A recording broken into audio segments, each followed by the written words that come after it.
Si hacemos un repaso de lo que vimos hasta ahora, la corriente continua DC era un movimiento ordenado de electrones a través de un conductor. Ese movimiento ordenado de electrones estaba generado por una diferencia de potencial, una tensión E, que tenía una polaridad más o menos. Si dibujamos o representamos esta tensión a lo largo del tiempo,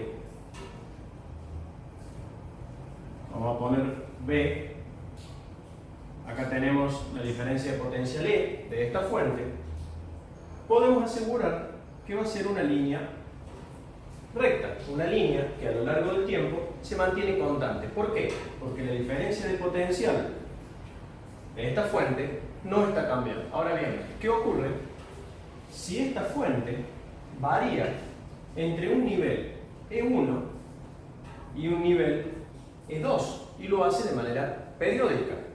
Entonces, nuestra gráfica ya no sería una línea recta en un determinado nivel E1, que era el anterior, sino que vamos a suponer que acá tenemos el nivel E2.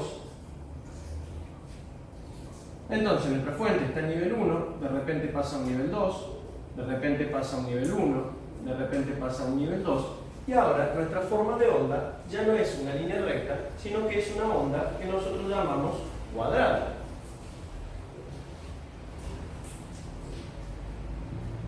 Esto da lugar a una corriente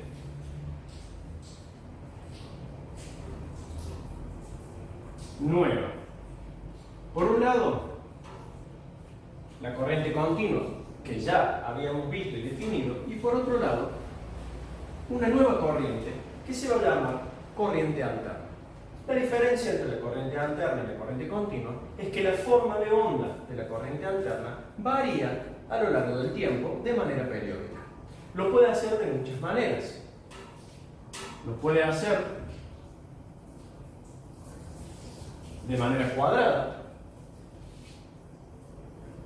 lo puede hacer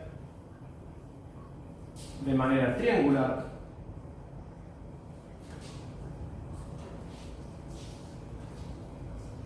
o lo puede hacer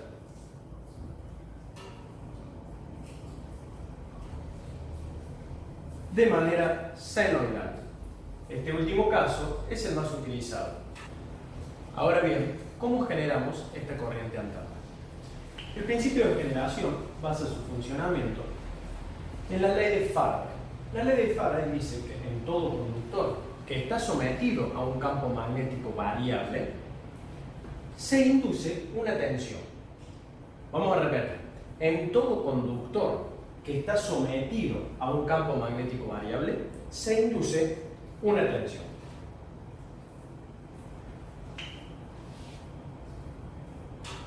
Si yo tengo un polo norte y un polo sur de un imán, lo vamos a representar así gráficamente, pero sabemos que los dos polos no pueden existir por separado, un imán siempre tiene sus dos polos.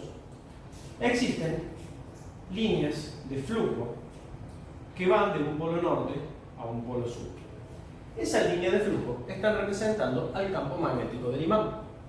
Pero este campo magnético es uniforme, no está variando en el tiempo.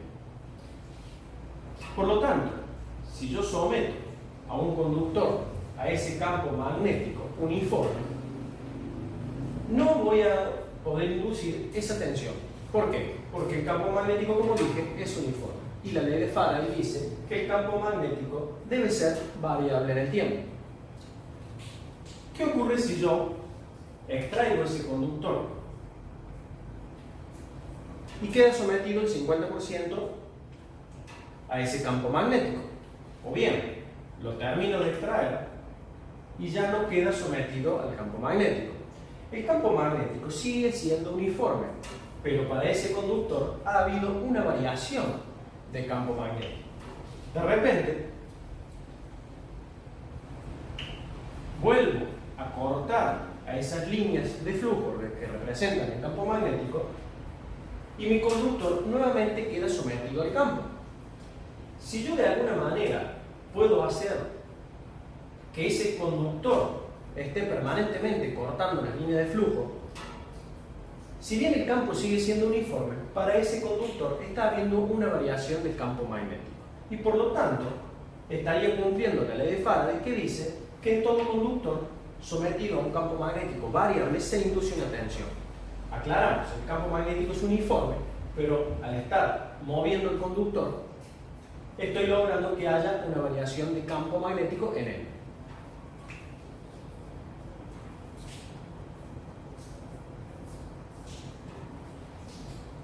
Ese conductor debería rotar,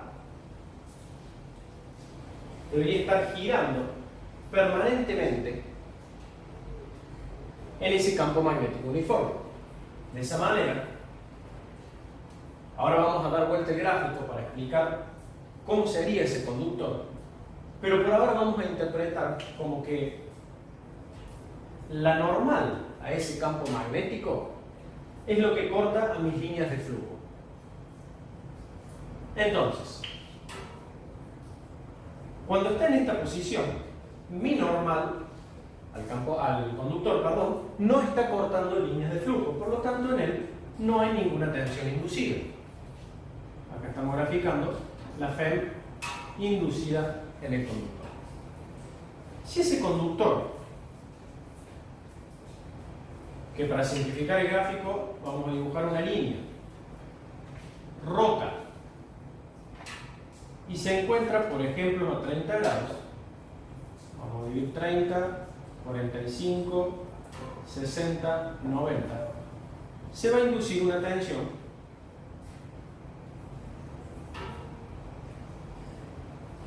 porque ahora mi normal ya está cortando algunas líneas de flujo. Sin embargo, al ponerlo a 45 grados, ya corto más línea de flujo. Si lo pongo a 60 grados, corto más líneas de flujo aún. Y cuando llego a esta posición,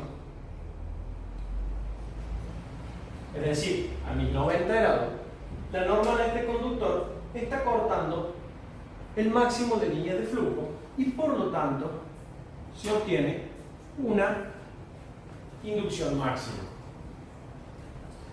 Cuando mi conductor comienza a pasar y alejarse de esos 90 grados hasta los 180, en realidad estoy haciendo las mismas posiciones anteriores, pero del otro lado y por lo tanto, del otro lado de la perpendicular, y por lo tanto las tensiones ahora vuelven a ser las mismas hasta llegar a los 180 grados,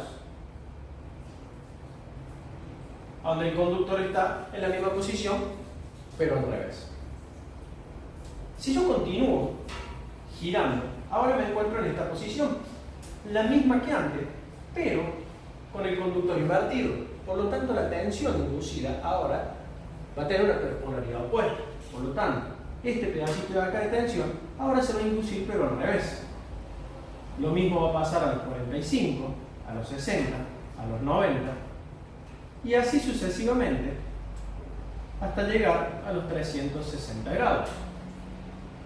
Y por lo tanto, en ese conductor se ha inducido una forma de onda senoidal.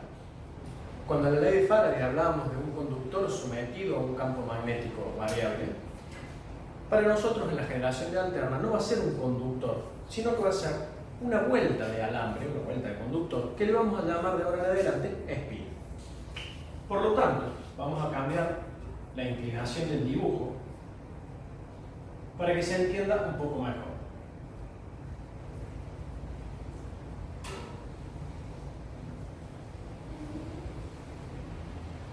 Vamos a tener acá nuestro polo norte,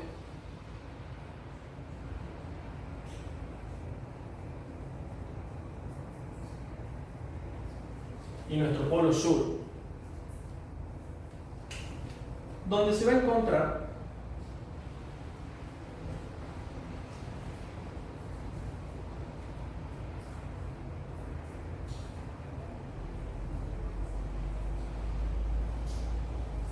nuestra espira.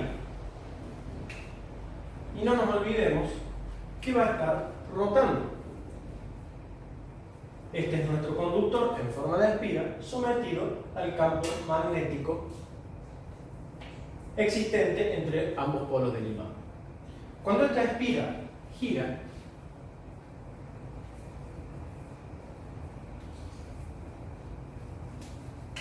...90 grados, por ejemplo,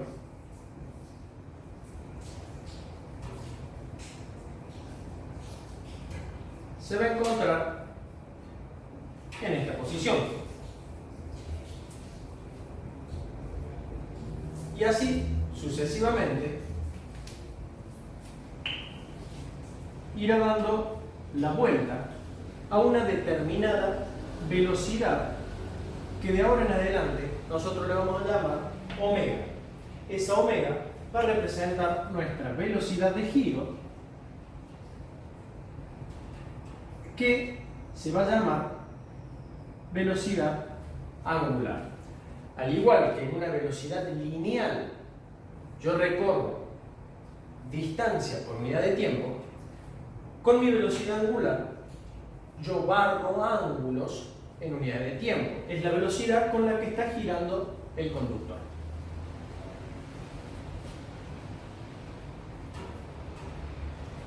Esa velocidad angular, omega,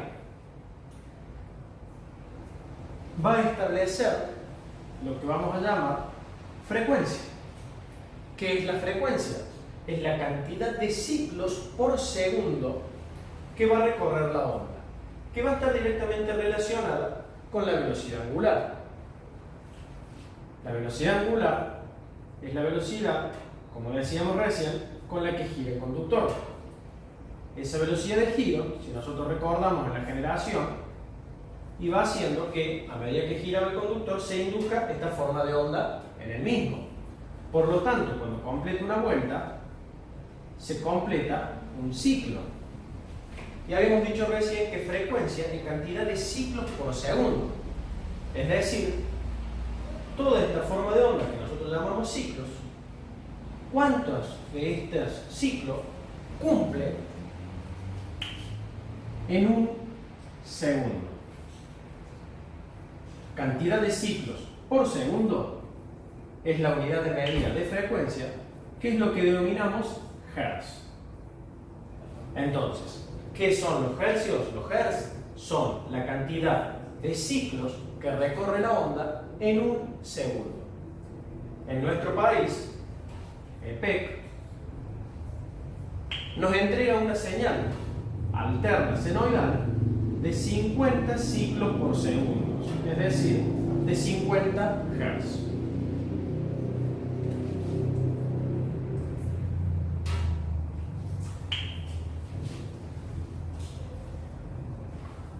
El tiempo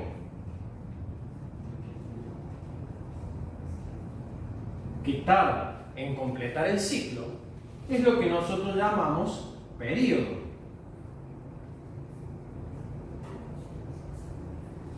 Y por supuesto que está directamente relacionado con la frecuencia. Frecuencia es igual a 1 sobre periodo. A medida que mi frecuencia aumenta, mi periodo disminuye. Si tengo una frecuencia grande, quiere decir que hace más ciclos por segundo. Por lo tanto, el tiempo que tarda en completar el ciclo necesariamente tiene que ser más chico. Todo esto viene de la mano de la velocidad con la que estaba girando el conductor, porque eso es lo que me establecía mi frecuencia y por lo tanto mi periodo.